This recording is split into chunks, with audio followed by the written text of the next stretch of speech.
Ladies and gentlemen, welcome to the Golf Lovers United podcast. I am Golf Love UK, and as always, I am joined by my good friend and partner in crime, Pro Golf Critic. How are you, PGC? Doing well. Think things are pretty good. We're sort of winding down here on a very eventful 2024. I think this is probably going to be our last show before the end of the year. So, got a few things to talk about. I've got a few grievances to air too on the show, I'm sure. So we'll That's get unusual. Yeah, exactly. People have gotten to know me for that. So we might jump on 28th, 29th, 30th, depending if there's any LIV team news or other LIV signings. But yeah, this might be a sin. I am drinking a glass of red as it's Christmas, which is not normal for our podcast, but yeah. And I will say, I've been promising everybody that I was going to do another solo show, a holiday show. Oh, yeah, nice.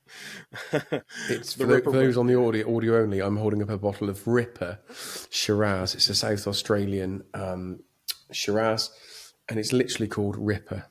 Yeah, it's pretty nice. It's pretty. What a great name for a wine. Surely they've got to do something, haven't they?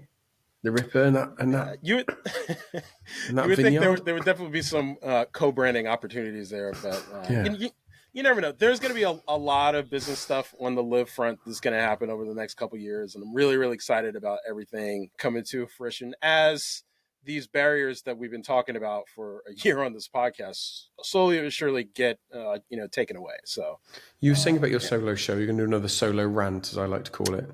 Yeah. So it's your State of the Union address, really, isn't it? Yeah, that's actually a good way to say it. I mean, it's more like people have been wanting me to really dive in and sort of unpack the corrupt golf media. It's something that has obviously sort of kind of taken on a life of its own the last 2 years. And like, I really want to do a deep dive and sort of talk to people about exactly what I mean when I say corrupt golf media. Because I think it's gone off the rails. It's still at play. It's still at play. For sure. And I'm going to dive in. I'm going to name names. I'm going to... at the end of that podcast, there will be no stones left unturned. There will be no more questions about the corrupt golf media. I'm going to go very, very deep for sure. So who knows how long it's going to be. Right. Well, can I make a suggestion? You keep it under the 6 hour mark. Yeah. I'm aiming between 2 and 3. I might have to. Yeah, even our hardest hardcore fans can't do 6 hours of corrupt golf media. Right. I might have to cut out Brandel Chambly in that case, but we'll have to see. We'll have to see how that goes. So anyway, let's crack on. I would like to talk about the Showdown. I'd like to talk about Yubin Zhang. I'd like to talk about Max Lee. I'd like to talk about Freddie Ketchup, because I'm calling him Freddie Ketchup, hot sauce, whatever you want to call him. I want to talk about the promotions event, and I'd like to talk about the PNC, if I didn't already say that today. Let's have a look at all those. I think it's sometimes fun for the listeners to hear. We've literally just seen the final putt rolled in, 3 minutes ago. So yeah. And it was good to see. Shout out to Bernard Langer and his son Jason. I've actually, ironically enough, played when I lived in Florida. I played a couple amateur events with Jason.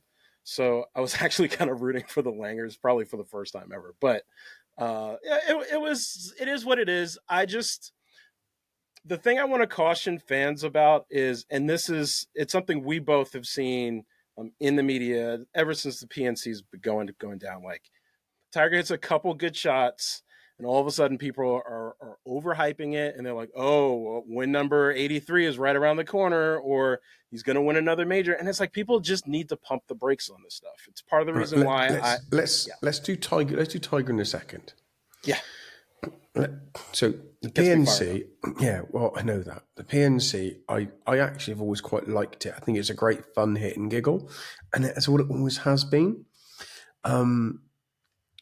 Charlie Woods getting an ace. What an amazing moment for a young man. What an amazing thing to do, to get an ace, playing golf with your dad on TV.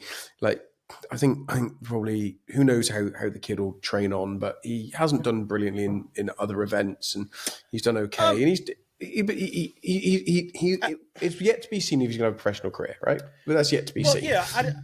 People need to pump the brakes on Charlie Woods for sure. But like, look, He He's is a great a very golfer. high level Huh. junior player. Like he Yeah. qualified for the junior amateur just this past year. Like it takes a very high level talent to be You've able got to to be even able to get into play. that. But whether he's going to be a pro Yeah. golfer, whether a good pro career, who knows? No, But that's way too soon to say. but Like what a I think that moment. What he'll a play in moment though. college.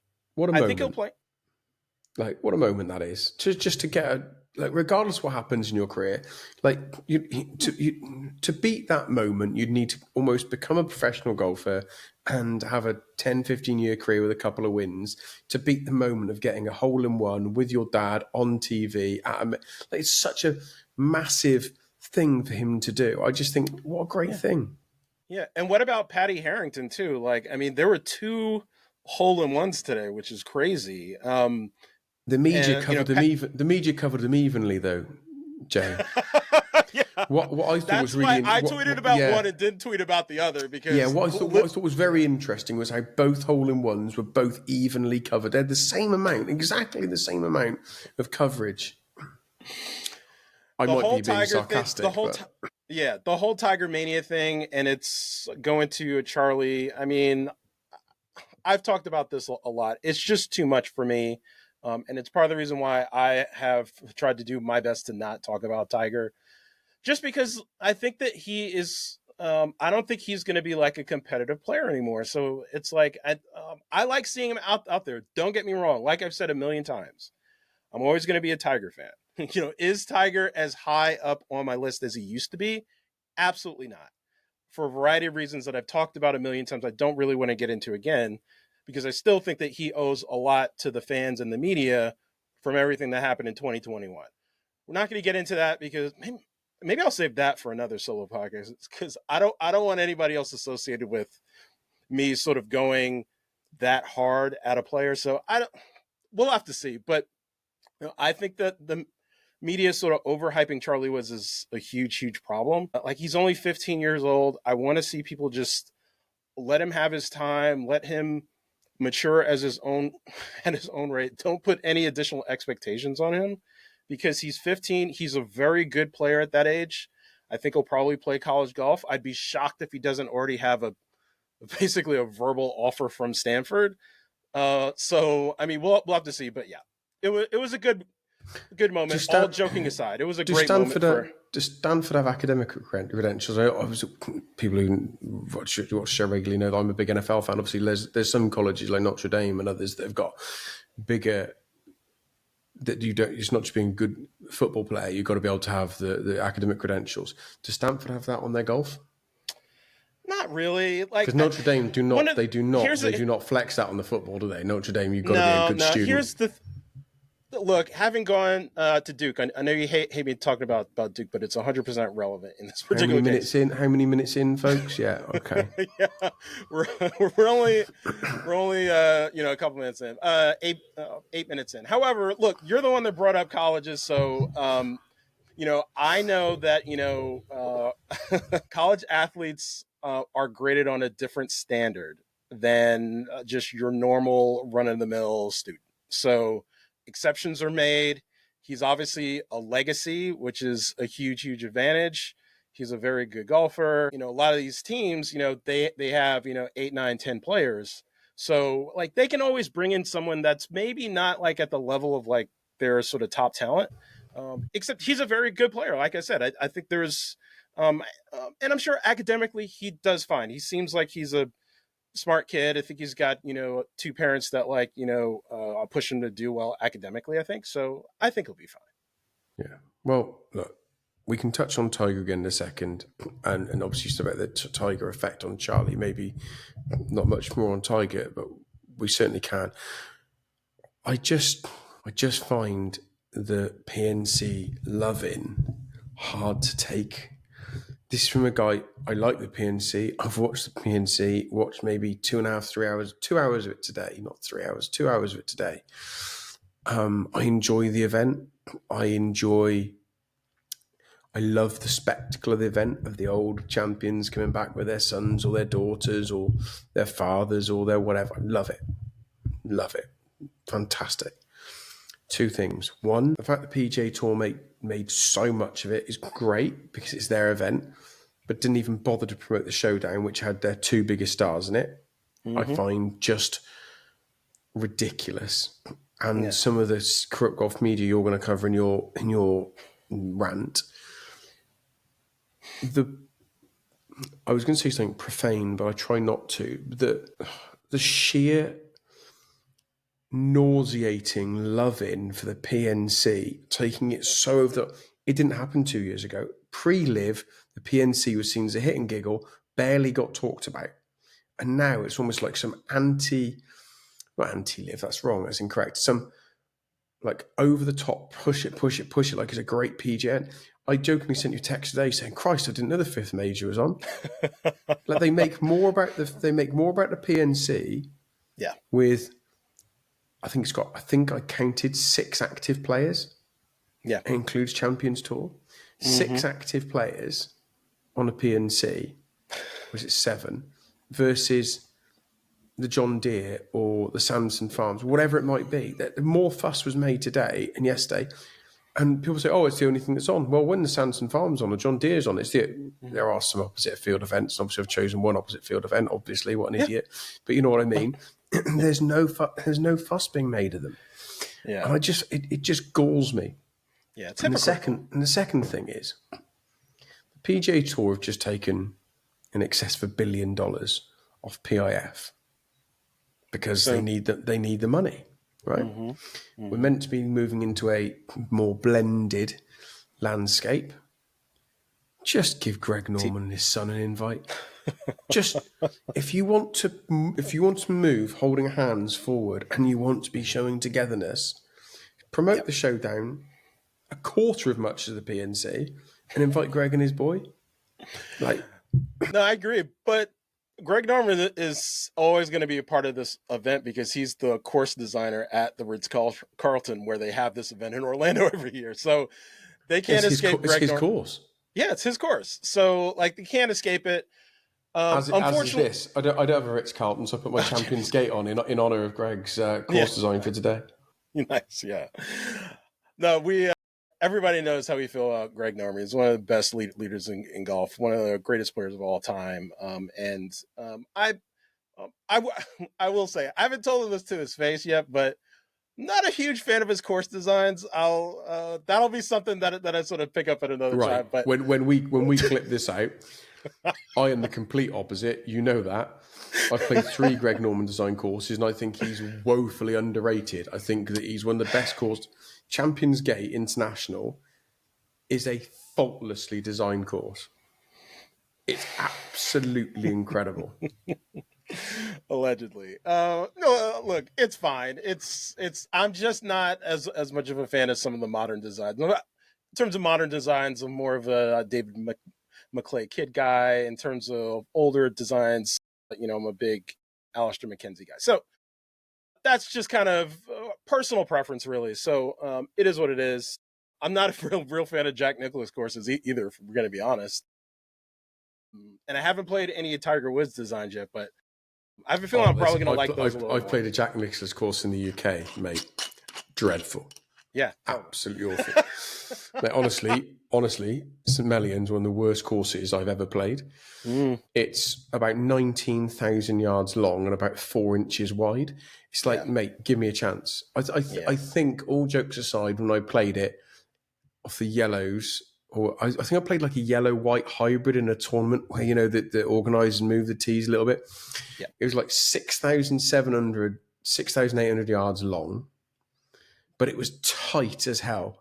Like, we're talking like tighter than tight. It was just, it's like, come on. Like, I played in a group. I was off of 13 or 14 at that point.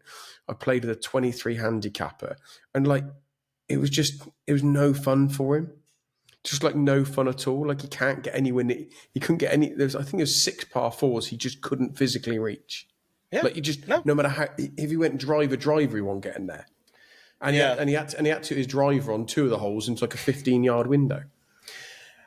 Yeah, I mean, they're definitely a little bit difficult. I think that a lot of them border on unfair. They're just not that fun to play. Like, even from certain sets of teams, even if you sort of move up a couple teams, it's still not that enjoyable. Anyway, like I could bash course design from here to the end of this podcast, but going back to the Showdown, because I know that we kind of got off topic here, but I've seen a lot of people in the golf media, number one, totally ignore that the Showdown existed, just like the PGA Tour did, which is really, really annoying to me. And it's something that, except it's unsurprising. Like, none of this is going to change until, like, even after PGA Tour Enterprises accepts this money from the PIF.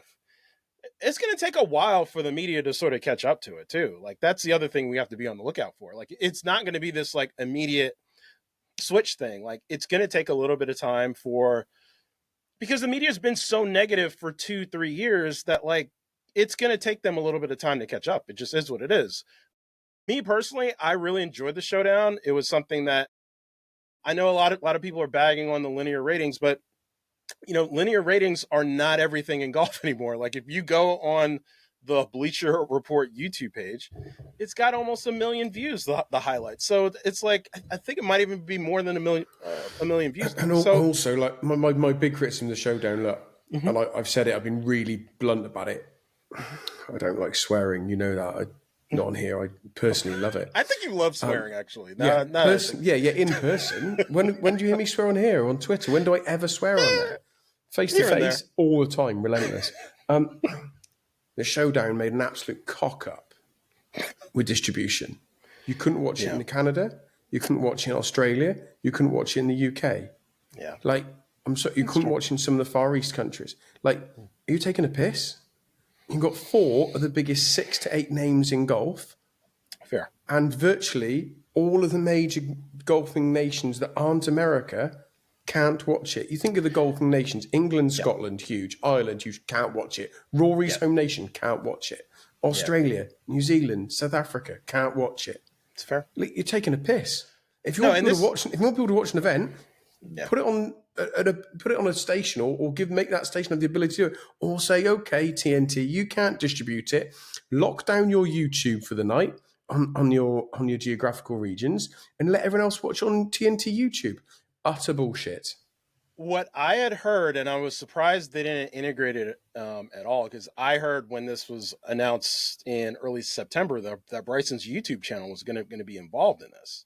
And unfortunately, it wasn't at all. Like, I think that would have been a great way to get it out. It would have been a great way to promote Bryson's YouTube channel a little bit more, except stick it on the LIV app, which is geographically locked down anyway. So Bryson doesn't have to do any work. Stick it on the LIV app, so LIV can carry it in Europe and Africa, and Asia. Yeah, I think for future versions, they probably will sort of change some of the TV rights. But this is where the TV rights stuff gets it's such a quagmire in so many ways. And it's like, I know everybody's always like, oh yeah, we got to get US TV rights. Like, it's the most important thing in the world. It's like, yeah, but if you're this global tour, this like global, you're trying to promote global golf. Like, the US TV thing is almost, counterproductive to that. So, which is why YouTube is a great vehicle for these things a lot of times. So it was a little disappointing to hear that it was harder to watch outside of the US. Yeah, there were a few different ways to watch it here in the US. Like, I watch it on streaming rather than on TNT, which, again, the linear TV ratings, I tell people this all the time. I'm going to be very, very consistent about it, especially when it comes to events that are promoted on streaming, maybe even more than broadcast TV. The way that interest in golf is going to be determined in 3, 4, 5 years from now is not going to match up with how it's always been, how TV ratings are everything. I vehemently disagree with you. 5 years is way too long a landscape. We're talking 2 or 3. You said 3, 4, 5. I think you're miles off of 5. I think it's 2 or 3. Yeah, probably. Now, I was in my mind, I'm giving it a little bit of a longer runway for certain people to sort of catch up to the PGA Tour specifically, but. We know it takes them a little longer. I barely watched any TV, golf on my TV. It comes through my telly because I cast it from my phone. Yep, exactly. Casting from your phone, Roku, or a dongle with an app, Chromecast, casting from your computer. Like, there's just so many ways. We've done the Showdown. You and I can do. Well, we have to talk results from. We have to, and I will have to say. We do have to talk results. Congratulations to Rory and Scottie for winning. the Showdown. I did not see it going that way, except the more I think about it, look, Rory and Scottie had just played tournaments within the previous month. They were fresh. In the last 2 weeks, they played competitive golf. Yes, they were. Yeah, they had played competitive golf. They, were a little sharper, and they were also, fresh because they weren't playing a ton at that time too. They played enough. You're going to think I'm crazy, right? You're going to think I'm nuts. I thought Bryson and Brooks were going to win until Rory and Scottie came out in matching clothes. I know I'm mental. People listening to this know that. But the second that Brooks and Bryson were dressed, they could have at least matched colour-wise in different brands. Yeah. When Scottie and Rory came out in matching clothing, I was like, shit. Yeah. This feels like a loss now. And I sent a text message. I sent a text message to Prev going, mate, they ain't winning this. He said, Prev wrote us back, you want about the coloured outfits? I went, yeah, mate. Both Prev and I both on exactly a ball ain't in the air yet, Jay. There's not a ball in the air, and Prev and I gone, Rory and Scottie are going to win this. I don't like it. Just little things like really make a difference, in my opinion. It's one of the hard parts about one of the negatives about LIV is that you already have these distinct teams, and now you're asking people from two different teams, two different branding, to come together. It is a little bit of a very nuanced thing too. Like when LIV players play, they should play in the same colours with their own colour branding on. So there should be a black and white trousers, black top, black trousers, white top, with smash on it and with crushes on it, whatever they want. But so the black and white is exactly the same. That's the LIV colours, black and white look. Right. I like that. Well done to They're going to look like the high flyers, but it's definitely something that high flyers. They'll play better golf. Yeah, no, I think there is something to it. Than the high flyers. Well, but yeah, don't get me started. I think we're going to see some improvements in the high flyers next year, but that's another story for another show. So yeah, like I think that psychologically that definitely is something. It certainly would have helped if Bryson and Brooks had played competitively a little sooner. I think they both probably should have played in a Saudi International, which was the week prior. Just because I think that those competitive reps really do matter, and unfortunately, they just didn't have that opportunity. I'm sure they both probably would have played in the Hero if they had the opportunity, but they don't still. So, it is what it is. So yeah, congrats to the PGA Tour. Congrats to Rory and Scottie for the win. I would love to see a larger competition that is more of a Ryder Cup, because the more I was thinking about it, like you could do some really cool and creative teams. Like you can have Rahm and Terrell Hatton playing 4-ball and sort of foursomes together, which I think was really, really formidable. So there's a lot of depth on LIV. You can pick, the top 8, 10, 12 players, and they will all be very high level players that have played on Ryder Cup teams, President's Cup teams, and have had really good records. So we'll have to see. I think next year, I've heard it's probably going to be, they're going to try to do something like this every year. Next year, it's probably going to be in the Middle East, which is going to be better viewing for folks in Europe and Asia. It'll suck for me, but it is what it is. It's totally fine. They'll play, and I think it's going to be big. I don't think it will. I think they're going to lean into playing under the lights again. Oh, could be. Yeah, it could be. So I've heard it's either going to be. If what I was told is correct, I was told it's going to be 4 players from each. Could be. Well, I've heard it's going to be more. So you just never know. There's still plenty of time. They started planning this January, February of last year in the Middle East. Actually is when they started playing it. Might be in Saudi. It might be in Dubai. TBD. I think it's probably going to be in Dubai. So, which will be great. So under the lights golf is something that we need more of. Sounds like we're going to get it for the first LIV event in Riyadh next year. It's confirmed, isn't it? It's going to be awesome. Yeah. Mm-hmm. Yeah, Jerry Folks confirmed it on the broadcast. I had heard rumors about it going back 6, 7, 8 months. And yeah, it looks like it's going to happen. Well, I don't know if it's going to be the entire tournament. I was told that was the number one or the two main reasons they've left Jeddah and gone to Riyadh is because Jeddah's completely floodlit for 9 holes. 9 holes, yep. For 9 holes. Riyadh's the whole thing. Riyadh's the whole thing. Right, let's move on very quickly because we've already run over our allotted time that we agreed, because that's just what you and I do. Congratulations to Cheapo Lee, or as he goes by, Max Lee, Max. for winning the promotions event and winning his place onto LIV. Look, let's call a spade on some of this. There was some real some real prospects that thought they were going to do well. I think everyone thought we were going to do better, that after a long season didn't get the result they wanted. You look at Ben Campbell finishing 16th. Like, Ben Campbell has been there or thereabouts, been good a lot of the year on the international series. Finished second was second after day 2, going into the qualifier. You got all these people that were meant to be absolutely gunning for it, and obviously didn't even make it out of that qualifying round was John Catlin. And it's just, it was a very weird event. And Scott and Kieran Vincent both fighting for their lives to get back onto LIV. Both had a great second day, and then didn't perform. I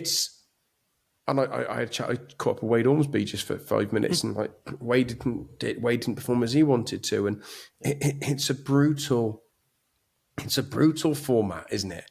Yeah. It is what it is, and everyone knows the score going in. And you can't make too many changes because otherwise it becomes too long. Yeah. I don't know what the answer is, because you don't want it to be an 8-day tournament. No. And you don't want people playing 36 day 1, qualifying, playing 36 day 2, another 36. Because those players, you can't ask them to play 3 lots of 36. Yep. They're going to be knackered. Yeah. I just think that it's a hard line that, with the cut, I think on day 1 or day 2, whichever, the cut on day 1 was 3 under. Yeah. And like, you had players who played really well, didn't quite get the weather, and look, great event, but it's a hard line that. Yeah, it'd probably be a little bit better if it was a shotgun. Now I think about it. Look, I think that this is a very unique format. I love seeing any golf tournaments that sort of lean into like a new and sort of creative format. I think that the promotions event is we haven't really seen anything quite like this anywhere in golf, which I applaud LIV for doing it that way. That being said, I do think that it also lends itself to some somewhat random results, which can be tricky, which is part of the reason why I've always been a big advocate for less spots in the LIV being available from the promotions event. Just less spots generally from all qualifiers, because I think short form qualifiers are just very hard to define the best player in that particular field. I think that sometimes you get lucky. Even if it's US Open or Open, you get the hot player. Yeah, exactly. And like, look at James Pyatt. James Pyatt, lovely kid. He spent some time with him. Really nice kiddie. He won the US Am, didn't he, 2 years ago? Yeah. Yep. And that got him his place on LIV. Mm-hmm. He was, I think, ranked 11th going into the US Am. No, he was way lower. He was that win vaulted him up into like 211, the top 30, but he was like he was outside the top 100 basically. Like he was not like he got hot for 5 rounds of golf on the US Am. Yeah, that's my issue with these shorter qualifiers. I don't want to talk about it forever. That's kind of my issue. No, but US Open and British Open, aka Open Championship qualifying, same thing. Like, you have a very short amount of time, 36 holes in one day. Like, also you're sort of leaning into it's going to favor a younger player too that has a little bit more stamina, is able to play at a high level, without getting tired. Like, this is why I think that them moving this to 1 qualifying spot was probably the right thing to do. Maybe 2 is sort of the happy medium at some point. Like, once we get all the teams and rosters and sort of how many wild cards we're going to have, all that. Once that gets set, maybe netting out at 2 spots and making those 2 wild cards, and then maybe having them earn their way on a team throughout their play throughout the LIV year. That might be the way for them to go, because like, I want to see these guys. Like, I want to see how Max Lee does on LIV. Like, I think that it's very hard for these qualifiers to compete. Like, it's going to be very, very hard for him to sort of creep up the standards, because there's so many great players and there's a lot of depth on LIV, and every year they just keep adding to the talent pool. So I think that's going to be interesting to watch. But shout out to a lot of the guys that sort of showed up too. Like one of my favorite players going back, 5, 6, 7 years, Ollie Schneiderjans, he totally came out of nowhere. I was surprised to see him even in the event, except he's lost a lot of his status. Like I think he has Corn Ferry status next year, but him finishing top 10 at promotions gets him into the international series next year, which is becoming more and more lucrative and becoming something where players want to play. Huge meal ticket for people to get on the international series and get on there with the increased prize money. But look, seeing Ollie back was good after that double hip operation. Was he 25 when he had a double hip operation? Bloody hell. Yeah, he was in his late 20s. I know he's 30 now, but look, he was the former #1 amateur in the world. There was this debate going on when they turned pro between Bryson and Ollie Schneiderjans, like who was going to be the better player. Like that's how good Ollie Schneiderjans was. So obviously Bryson has sort of elevated here, but I still think that Ollie Schneiderjans has a lot of great golf left. So he's not old by any stretch of the imagination. He's only 30. So, and I think if he can sort of play his way into a rhythm and stay healthy for a long amount of time, like I could see him playing on LIV in the not too distant future. Yeah, Yubin Zhang. Yubin Zhang and Freddie Ketchup. All right, let's just talk about those two. Sure. You and I are. There's one player we still think is coming across, don't we? We think it's very short. After the Tony Finau thing, I don't know what to believe anymore. So, well, look, we've had it 20 times sourced that he's coming across, and it's one of the ones I put on Twitter, so we'll see. But hey, who knows? But we have both said many times, if you're not going to get a big name player, and big name players, I'm talking Finau, maybe being the bottom level, a big name like Justin Thomas, Ricky Fowler. I don't necessarily mean playing ability. I'm talking the names. Then there's maybe, unless you're getting players of that level and above, then getting good young talent coming through is the right option. And Yubin Zhang and Freddie Ketchup, like they are two storming young lads, aren't they? For sure. Yubin Zhang, I think that he's a young player, he's only 21. Mate, he got to 130th in OWGR. Yeah, just playing on the Korean Tour. Yeah, not playing an event outside of Asia. I know, no. And the way that the OWGR is so rigged now, that's like extremely hard to do. Like we saw David Puig do it through the Asian Tour, and it's like, but he had to win multiple times on the Asian Tour just to sort of get up there. So yeah, he's won 3-4 times on the Korean Tour. Like he was scheduled to play in the PGA Tour, a qualifying school, decided to do LIV instead. So it's another player, just like, I keep talking about this talent drain sort of funneling elsewhere other than the PGA Tour and the Korn Ferry Tour.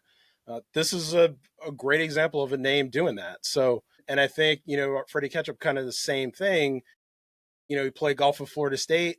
He's definitely has an established record here in the United States, except I think that he saw this as a great way for him to get better. And I think that as the focus of these teams shifts in terms of signing, shifts to the teams instead of LIV itself sort of shelling out a lot of additional cash, it is a good way for them to add to their quality, add to the depth of their teams in LIV. I think it's a sustainable model. You can't just keep going out and signing, big name players for 50, 60, 75, $100 million.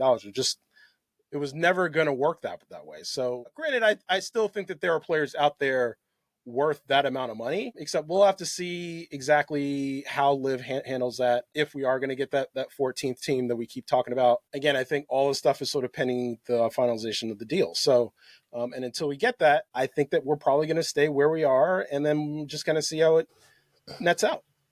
Yeah, I think there's a lot to be done. Two things that I have noticed that I think are they things? Well, look, they're things to pay attention to. I thought if Brandon Grace was going to be re-signed by the Stingers, it'd have been done by now.